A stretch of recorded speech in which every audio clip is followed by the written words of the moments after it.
ओम भद्रं कर्णेभिः शृणुयाम देवा भद्रं पश्यमाक्षभिर्यजत्राः स्थिरैरङ्गैस्तुष्टुवागं सस्तनूभिः व्यसेम देवहितं यदायुः स्वस्ति नो इन्द्रो वृद्धश्रवाः स्वस्ति नः पूषा विश्ववेदाः स्वस्ति नस्तार्क्ष्य अरिष्टनेमिः स्वस्ति नो बृहस्पतिर्दधातु। ओम शांति शांति शांति। हरि ओम। गीता के गायक भगवान श्री कृष्ण को मेरा प्रणाम। भगवान श्री राम कृष्ण देव, भगवती माँ शारदा जी और स्वामी जी को भी प्रणाम अर्पित करता हूँ। मेरे गुरुदेव पूज्य स्वामी भूतेशानंद जी महाराज को मेरा प्रणाम और आप सभी को मेरा प्रणाम। लास्ट टाइम भगवद गीता के 11वें अध्याय के 6ठे श्लोक हमने जस्ट पढ़ा था, शुरू किया था, उसका वो चर्चा विशेष हुई नहीं है। आज उसको शुरू करने से पहले एक भजन गाएंगे। वो भजन मनोबुद्धि अहंकार चित्तानि नाहम निर्वाण षटकम है, भगवान आद्य शंकराचार्य का रचित, उनके गुरुदेव गोविंद पाद आचार्य की गुफा में बालक ने पहली बार ये स्तोत्र को उनको सुनाया था। मनोबुद्धि अहंकार चित्तानि नाहम न च श्रोत्र जिह्वे न च घ्राण नेत्रे न च व्योम भूमि न तेजो न वायुः चिदानन्दरूपः शिवोऽहं शिवोऽहं चिदानन्दरूपः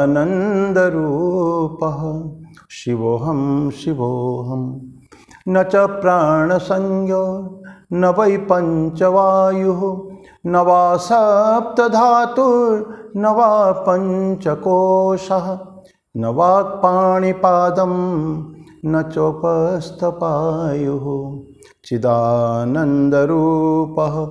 शिवोऽहं शिवोऽहं चिदानन्दरूपः शिवोऽहं शिवोऽहं न मे द्वेषरागो न मे लोभमोहो मदो नैव मे नैव मात्सर्यभावः न धर्मो न चार्थो न कामो न मोक्षः चिदानन्दरूपः शिवोऽहं शिवोऽहं चिदानन्दरूपः शिवोऽहं शिवोऽहं न पुण्यं न पापं न सौख्यं न दुःखं न मंत्रो न तीर्थो न वेदा न यज्ञः अहं भोजनं नैव भोज्यं न भोक्ता चिदानन्दरूपः शिवोऽहं शिवोऽहं चिदानन्दरूपः शिवोऽहं शिवोऽहं न मृत्युर्न शङ्का न मे जातिभेदः पिता नैव मे नैव माता न जन्म न बन्धुर्न मित्रं गुरुर्नैव शिष्यः चिदानन्दरूपः शिवोऽहं शिवोऽहं चिदानन्दरूपः शिवोऽहं शिवोऽहं अहं निर्विकल्पो निराकाररूपो विभुत्वाच्च सर्वत्र सर्वेन्द्रियाणां न चासंगतं नैव मुक्तिर्न मेयः चिदानन्दरूपः शिवोऽहं शिवोऽहं चिदानन्दरूपः शिवोऽहं शिवोऽहं चिदानन्दरूपः शिवोऽहं शिवोऽहं।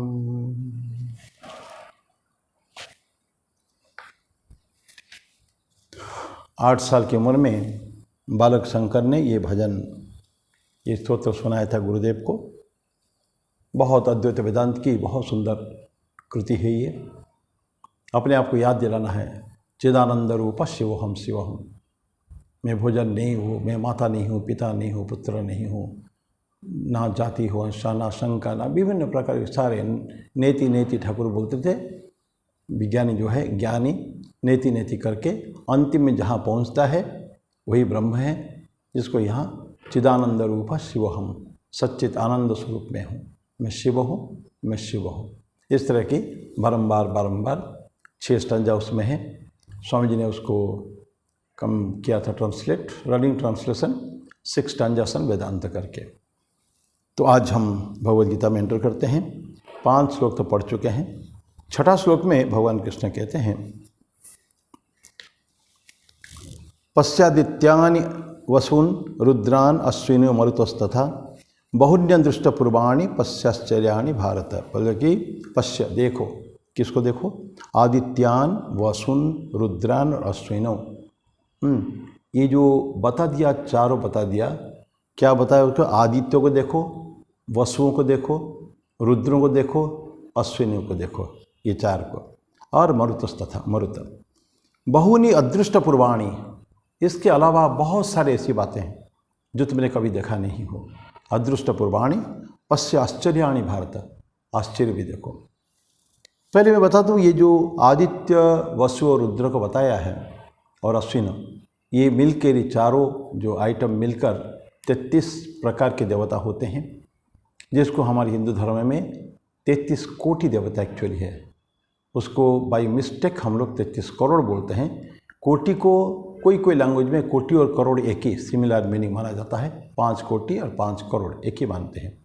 यहाँ उसका जो मकसद है, जो पर्पट है, वो है 33 कोटि देवता, 33 प्रकार के देवता। वो क्या है? बोलते हैं कि पश्य आदित्यान वसुन और रुद्रान।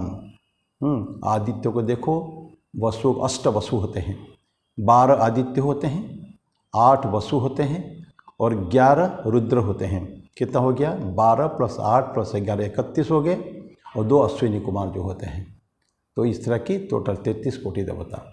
फिर वो तो 12 आदित्य होते हैं, 8 वसु होते हैं, 11 रुद्र होते हैं और 2 अश्विनी कुमार होते हैं। उसके साथ मरुत को उन्होंने जोड़ा है, पवन को। इस तरह का सब देखो तुम।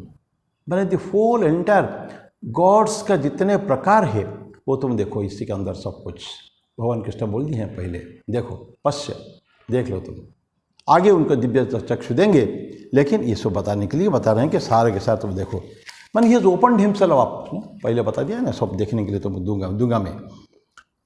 तो ये ईश्वर का जो है एक्स्ट्रानियस एक्सपेक्ट जो है, फाइनाइट एक्सपेक्ट जिसको कहते हैं, जिसको एक ईश्वर का हम अनेक बार पढ़ चुके हैं अभी तक।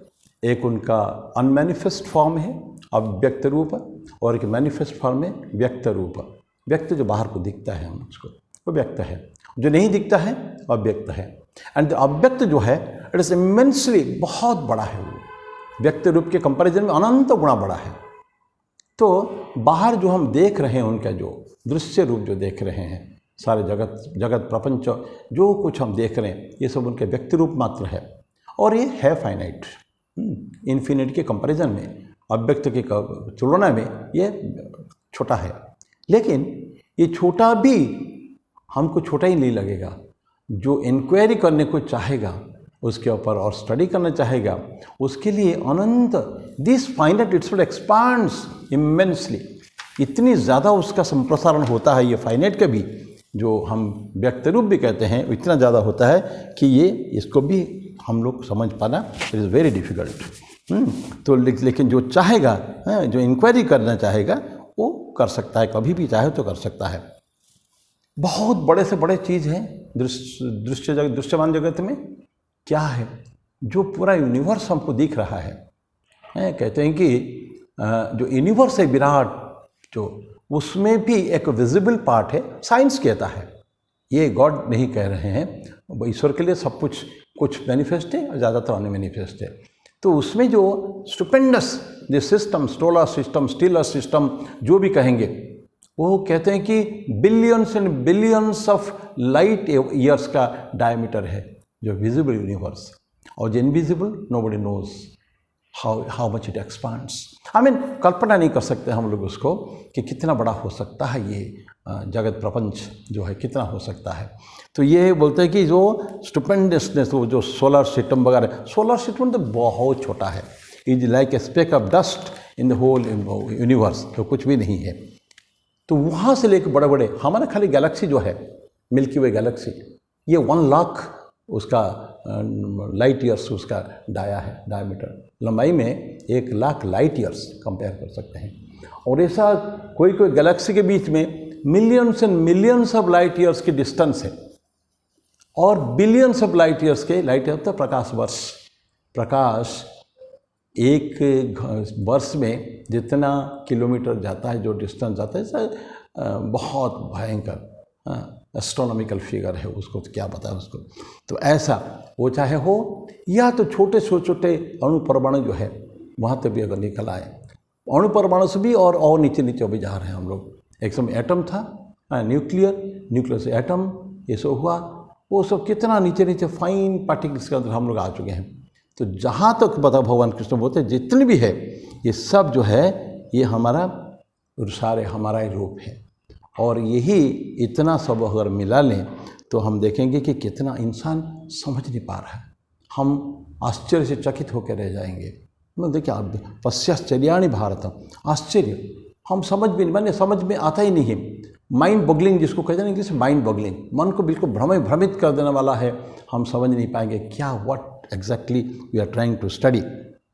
तो ऐसा है ये। और ये सारे this are all available for observations. इसको दृष्टि के लिए, इसको देखने के लिए, इसके ऊपर इंक्वायरी करने के लिए, इसके ऊपर रिसर्च करने के लिए, ये सारे के सारे हमारे लिए ओपन हैं। जो करने वाले कर रहे हैं, बहुत कर रहे हैं। लेकिन फिर भी आप समझ लीजिए, एक infinitesimal small fraction of the universe also has not been studied. ये अभी भी इतने सारे बातें हम अनछुए रह गए हैं, तो उसको टच भी नहीं कर पाया कोई। और जो इनविजिबल तो छोड़ ही दीजिए, ये जो विजिबल यूनिवर्स जो है ये है। मैं कल एक आर्टिकल पढ़ रहा था, तो इसमें कितना बिलियंस ऑफ लाइट ईयर्स बताया, थाउजेंड्स ऑफ बिलियंस से, खाली ओनली बिलियंस नहीं, उसका कोई कल्पना में नहीं बने, दिमाग चकरा गया कि कितने डिस्टेंस हो सकता है। तो ये भगवान कृष्ण कहते हैं ये सब बहुनी अदृष्ट पूर्वाणी, जो तुमने कभी जीवन में नहीं देखे होगे ऐसे देखो।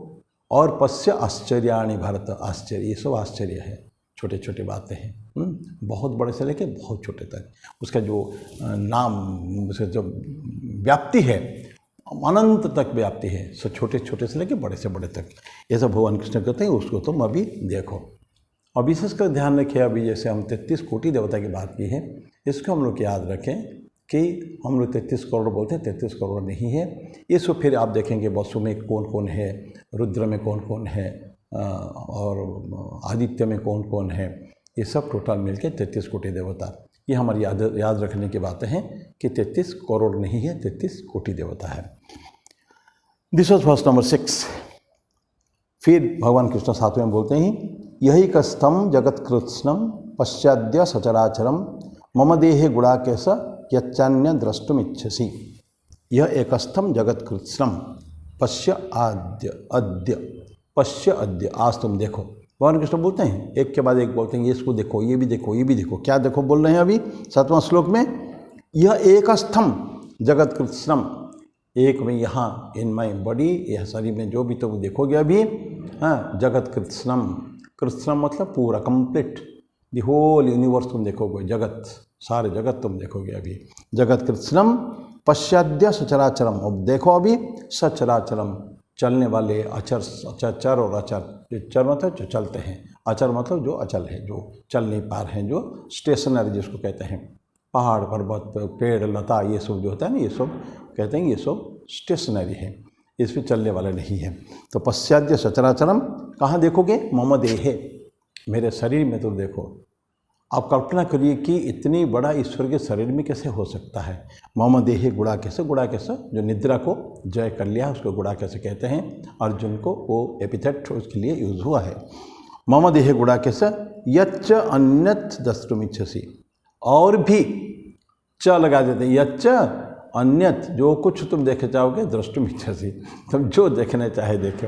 अब इन ही इज ओपनिंग अप, जैसे है ना कोई बहुत बड़े मॉल के अंदर कोई छोटा बच्चा जाता है, पिताजी के कोई बड़े दुकान होगा, देखो बेटा तो क्या देखना चाहते हो, देखो जो तुम्हें चाहिए सब मिलेगा इसके अंदर। छोटा बच्चों के लिए क्या चाहिए, खाने पीने से लेके और खिलौने से लेके और थोड़ा पेंसिल कागज़ कलम ये से लेके जूता और कपड़े से अलग क्या उसको चाहिए।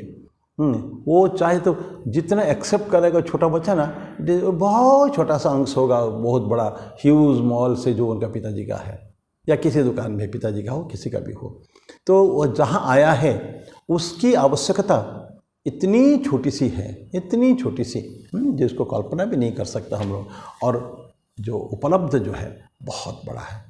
तो यहाँ उसी तरह का बोलते हैं कि हे गुड़ाकेश अर्जुन, तुम जो भी चाहिए तो उसको देखो, यही कस्तम जगत कृष्णम।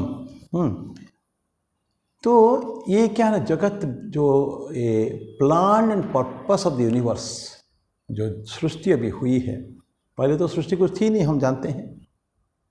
ब्रह्मा जी का क्रिएशन से पहले सृष्टि नहीं थी, सिर्फ क्षीर सागर में अनंत शयनम, भगवान विष्णु सो रहे हैं, अनंत से सो रहे हैं, लक्ष्मी माँ, लक्ष्मी उनकी पद सेवा कर रही हैं, और अनंत नाग के ऊपर, बिस्तर के ऊपर भगवान विष्णु सो रहे हैं। सडनली उनको आया मन में, एक हम बहुश्याम, मैं एक हूँ, बहु होना चाहता हूँ। ये मन में आया कि मैं अकेला हूँ और कोई नहीं, देयर इज नो क्रिएशन, सब कुछ बैलेंस स्टेट में है, सत्व रजस तमस, जो त्रिगुणात्मक का जो अभी जगत हम कहते हैं, ये सारे कुछ उस समय में था। किस रूप था? साम्य रूप में था, साम्य। तो उस समय भगवान विष्णु के ये मन में आया है कि मैं एक हूँ लेकिन बहु होना चाहता हूँ। No creation, who will create? उसके लिए क्रिएटर की ज़रूरत है, सृष्टा की ज़रूरत है। तो उनकी कहानी आती है उसमें हमारे शास्त्र में, तो उनके नाभि से कमल उठा, कमल नाभि कमल बहुत ऊंचा तक, उसके ऊपर ब्रह्मा मिले, बैठे Brahma. He was surprised, what for I am here, मैं क्या करने आया हूँ, क्यों क्रिएट किया गया? तो भगवान विष्णु फिर उसको कहते हैं कि करो तपस, तप करो, देन करते हैं वो, फिर क्रिएशन के लिए होते हैं, फिर आगे भगवान ब्रह्मा जी का द्वारा सारी सृष्टि जो उत्पत्ति होती है, ये सृष्टि है। तो मम देहे गुड़ाकेश यच्चन्य दृष्टि, मेरे शरीर में ये सारे सब है, ऐसा भगवान कृष्ण कहते हैं। तो ये जो जगत प्रपंच है, वो तो उसका जो प्लान है, क्यों ये जगत की सृष्टि हुई, और उसका भी एक दिन विलय होने वाला है, ये सभी के पीछे एक मकसद या लक्ष्य है। कहाँ से शुरू हुआ? भगवान विष्णु के एक हम बहुश्याम, मैं बहुत बनूंगा। तो भगवान ये सो लेकर हम छोटे छोटे डाउट्स लेके रह जाते हैं। जैसे हम द्वितीय अध्याय में जाते हैं, द्वितीय अध्याय में एक श्लोक है, उसमें भगवान ये कहते नचई तद विद्म कतरन्न गरिय, अर्जुन पूछ रहा है, अर्जुन के मन में शंका उत्पन्न होती है।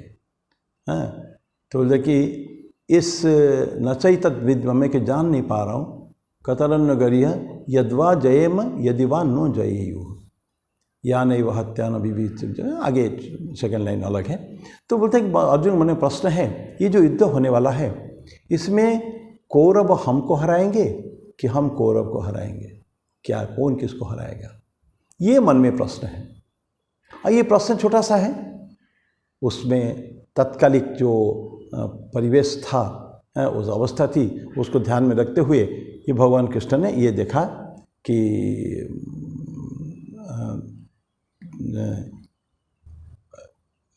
क्या हो, हम जीतेगा कौन और हारेगा कौन इसका।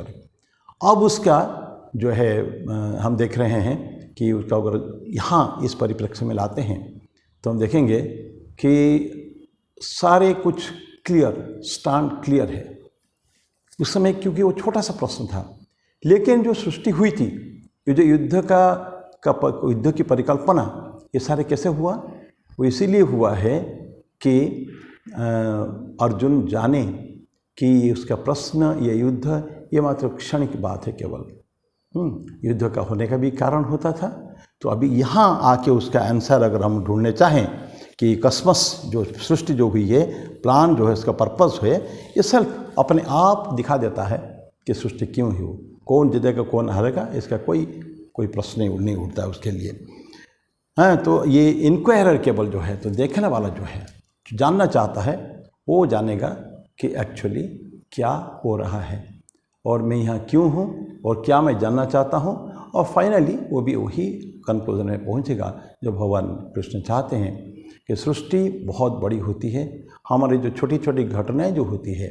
और भगवान कृष्ण आगे चल के 11 अध्याय कहे में, इसी अध्याय में कहेंगे कि देखो कि जितने सारे जो कुछ हमने जो हो रहा है ये सारे मैंने किया है, तुमको केवल निमित्त बनना है।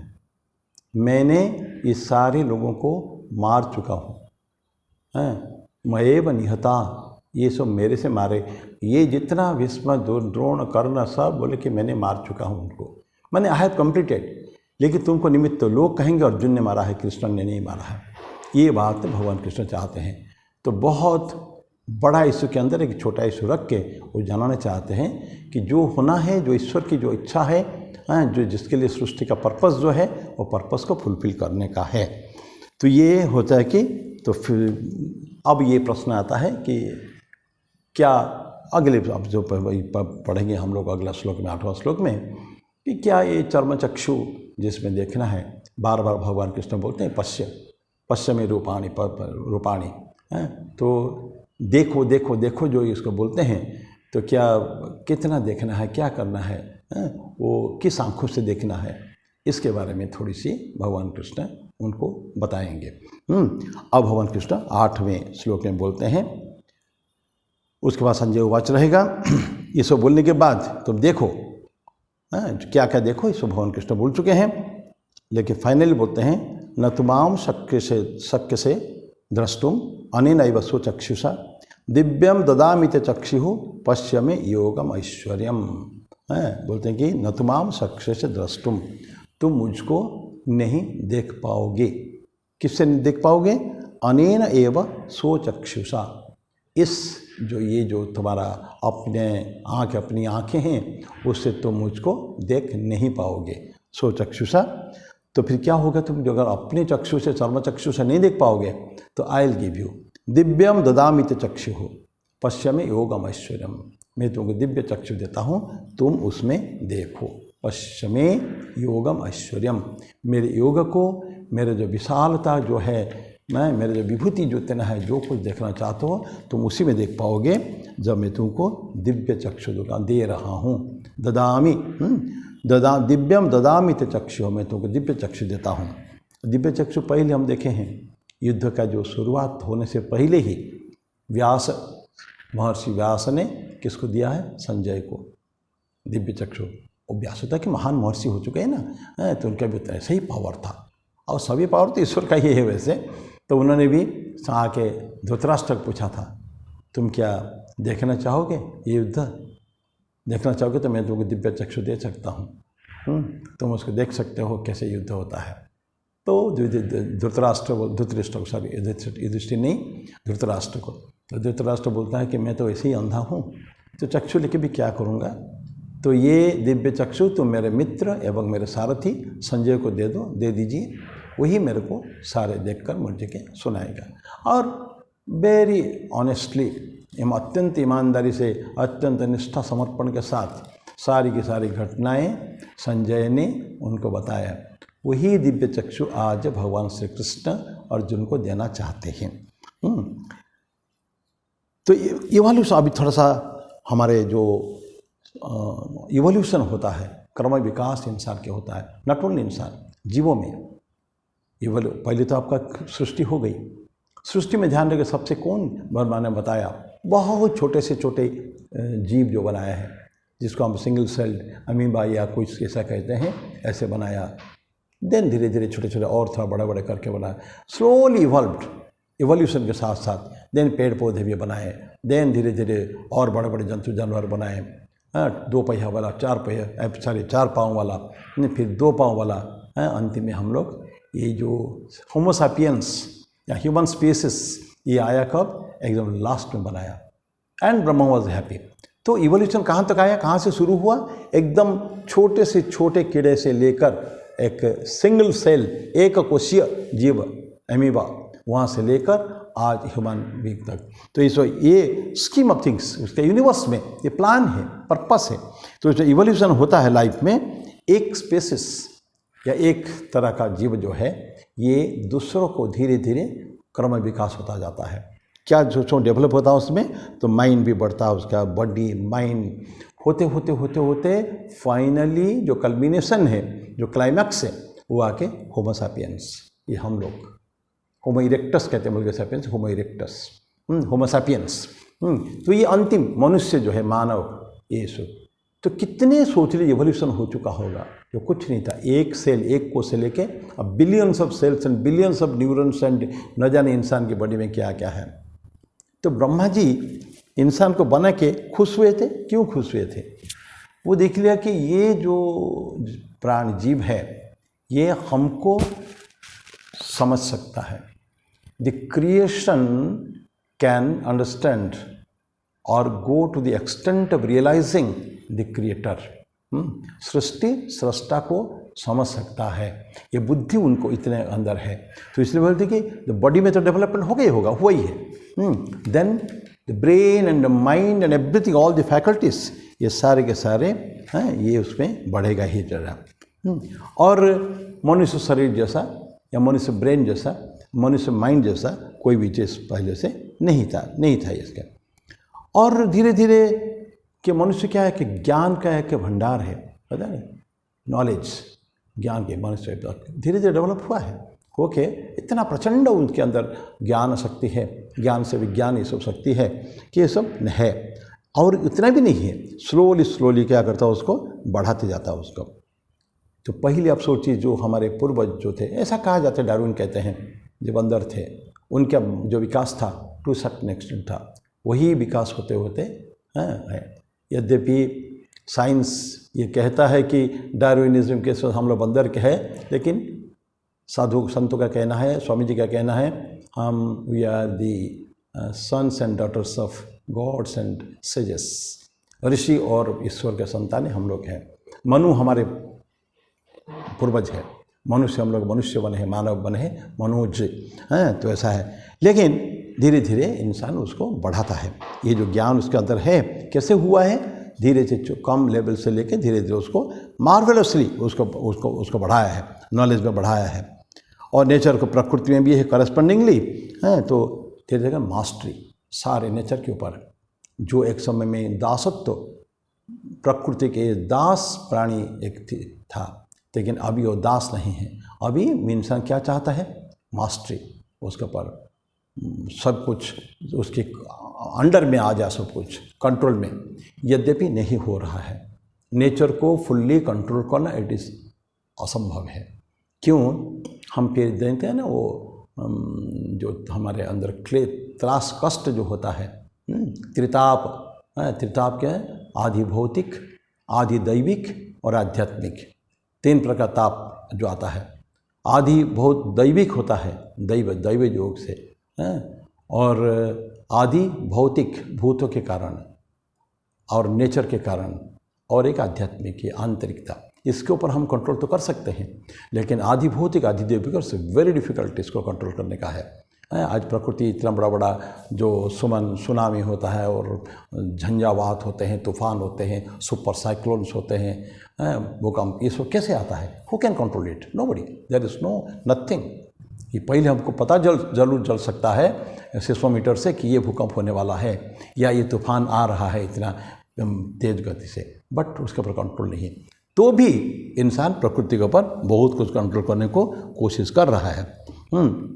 उसके अलावा ह्यूमन जो ढूंढ निकाला है, पुरानी बात, अभी की बात नहीं कर रहा हूँ, बहुत पहले टेलीस्कोप जो ढूंढा दूर देखने के लिए, ये जो विजिबल यूनिवर्स की बात में कह रहा था, दृश्यमान जगत जो है, तो इतना बड़ा दूर बिलियंस ऑफ, ये कैसे देखते हैं उसको, वेरी सुपर जो टेलीस्कोप्स वगैरह होते हैं, हबल टेलीस्कोप क्या सब बड़े बड़े टेलीस्कोप हो चुके हैं और अभी भी हैं, दूर दूर तक उसको देख पाते हैं।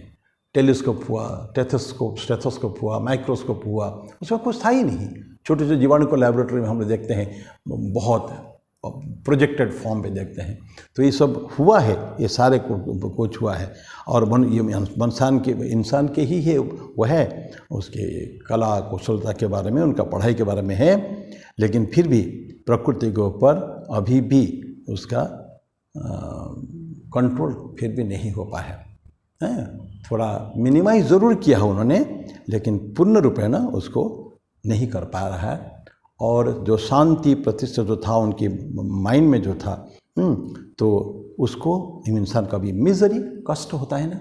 ये सारे विज्ञान की प्रगति हो गई है, लेकिन विज्ञान से अच्छी अच्छी वस्तु की जानकारी तो हुई है, लेकिन अंदर के जो कष्ट है, अंदर का जो दुख है, मिजरी जिसको बोलते हैं, हैप्पीनेस एंड मिजरी, आनंद और दुख, दुख होता है। तो हम सच्चिद आनंद स्वरूप होने के बाद भी जो कुछ नहीं था तो भी आनंद स्वरूप थे, मन में तभी भी दुख था। और आज इतने सारे साइंटिफिक डेवलपमेंट हो चुका है, भौतिक जगत में डेवलपमेंट हो चुका है, लेकिन इंसान को क्या उसको उससे मिला? क्या उनको मिलता? उनको नथिंग, कुछ उसको मिलता नहीं है। तो ऐसा है, तो उसको दुख बल्कि कहते हैं कि थोड़ा सा वृद्धि हो चुकी है, कम होने का तो सवाल ही नहीं उठता है। तो ऐसा इंसान की हो गया है, तो एग्रेवेशन हो गया है, लेकिन कभी कम हुआ नहीं है।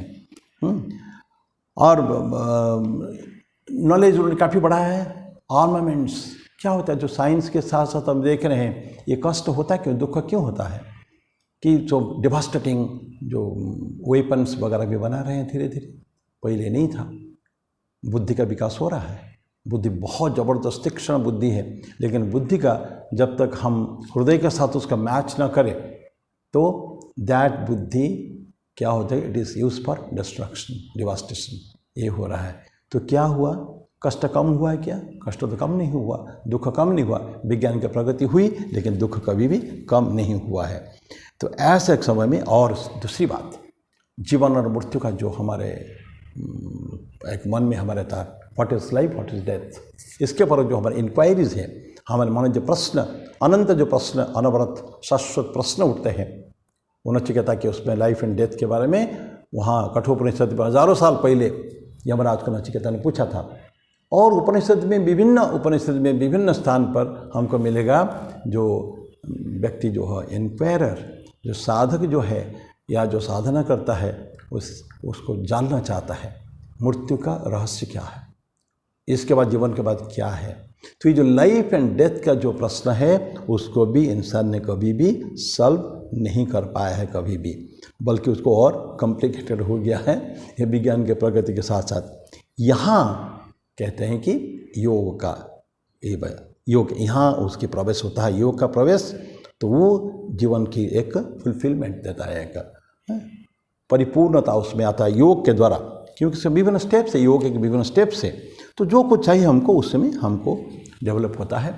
उसमें कहते हैं कि सुपर सेंस होता है, divine I, spiritual I, vision, spiritual Divya दृष्टि ना, अव्य भगवान कृष्ण कहते हैं दिव्यम ददामि ते चक्षु पश्यमे योगम ऐश्वर्यम।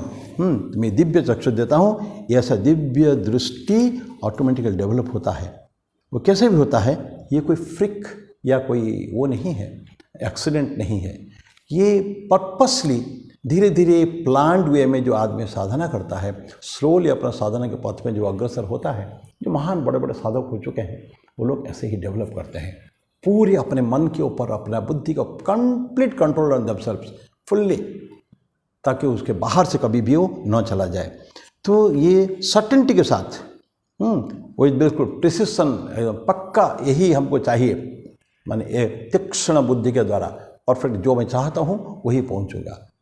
तो कंसंट्रेशन जिसको कहते हैं, और कंसंट्रेशन की बात तो वेद में, उपनिषद में कितने बार आता है, full concentration upon the ideals.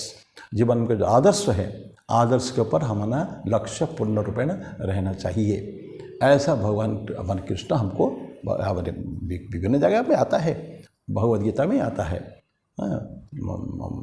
अभ्यास वैराग्य के द्वारा मन का नियंत्रण संभव है, ये दो शब्द में भगवान कृष्ण ने बोल दिया है। तो इसलिए ये कोई एक्सीडेंट भी नहीं है, कोई ऐसा सडनली कोई बात हो गई ये भी नहीं है, ये पर्पसली जानबूझकर साधना के द्वारा हाँ उसी स्टेज में साधक पहुंच सकता है जहां वो सब कुछ उनके कंट्रोल में है। और कैसे होता है ये, उसके डिसिप्लिन लाइफ, परफेक्टली डिसिप्लिन, अनुशासित जीवन, अनुशासन, जीवन में अनुशासन चाहिए। जीवन में अनुशासन, ऐसा बोलते हैं कि बहुत बड़े चाइनीज़ फिलोसोफर हो गए हैं, वो बोलते हैं कि जीवन से ज़्यादा महत्वपूर्ण जीवन में अनुशासन है, क्योंकि अनुशासन से जीवन को एक मूल्य मिलता है। अनुशासन के बिना जीवन नहीं है, वो तो फिर वी आर फ्लिटरिंग अवे, उसको बर्बाद कर देते हैं, जीवन बर्बाद हो जाएगा अगर ठीक पक्का कंट्रोल में हमारा नहीं रहेगा। साधना के पथ में जा रहे हैं, ठीक अगर मार्ग में नहीं जाए, थोड़ा देर डाइवर्जन अगर हुआ तो जीवन बर्बाद हो जाता है। तो एक प्योर लाइफ के द्वारा हमको उसका दिव्य चक्षु प्राप्त होता है। और उसमें बोलते हैं कि स्पिरिचुअल एक्सेलेंस उसमें आता है। इस बार धीरे धीरे धीरे धीरे ये जो आई, डिवाइन आई जो है, ये आ जाता है। तो ये प्रोसेस है ये। तो प्लस में फिर उठे इच्छा शक्ति भी होती है, कस्मिक विल। ये जब होता है धीरे धीरे आदमी साधक से, हम क्यों इस बात को हम चर्चा कर रहे हैं कि ये जो डिवाइन आई की बात हम लोग का आया, सारे लोगों का डिवाइन आई तो नहीं है। तो स्पिरिचुअल आई जो डेवलप होता है धीरे धीरे, बहुत बड़ा टॉपिक है एक्चुअली टॉपिक, लेकिन बहुत ज़्यादा हमको चर्चा करना नहीं है। तो इंसान जो आता है उस सब में वो क्या करता है, अपने पर्सनल विल को सबऑर्डिनेट कर देता है, उसको नीचे कर देता है। किसको? ईश्वर की इच्छा के अंदर कर देता है। ईश्वर इच्छा में सब कुछ है। पहले कभी एक वीडियो में हम लोग डिस्कस किया था, जो साधक होता है अपनी कुछ इच्छा वो प्रदर्शन नहीं करता है, वो ईश्वर की इच्छा ही सब कुछ उसके लिए है। तो इस माने अगर इसको देखें तो कंप्लीट सरेंडर हो जाता है। तो अभी आज हम इस बात को, ये बहुत सुंदर टॉपिक है, ये शब्द जो 8वां श्लोक जो है, इसके ऊपर आगे और हम चर्चा करेंगे। आज मैं इस वाणी को ही विराम देता हूँ। तो इस कहाँ हमने बोला कि ये कस्मिक विल जो होता है, ईश्वरी इच्छा के अंदर ये हमको रहना है। हमारे सब कुछ, हमारे कोई इच्छा नहीं रहना चाहिए। साधक की कोई इच्छा नहीं होती है। क्यों? जो ईश्वर हमारे लिए करेंगे, ये है भक्ति भाव। भक्ति होने के बाद भी ज्ञान मिश्रित भक्ति है ये। ज्ञान है, ईश्वर सर्वश्रेष्ठ है कि इसमें तो उनका केवल एक छोटा सा अंश मात्र हूँ, I am just a part of it. लेकिन उनकी मेरी इच्छा को मैं उनके चरणों में समर्पित कर दिया। Whatever he wills, God wills, that will be done. इस भावना के साथ, इसी के साथ मैं आज इसको करता हूँ। आगे इसके ऊपर और हमारी चर्चा अगले बारे में होगी। तो तब तक के लिए मैं वाणी को विराम दूँ। ओम शांति शांति शांति। हरि ओम तत्सत। श्री राम कृष्णार्पणमस्तु।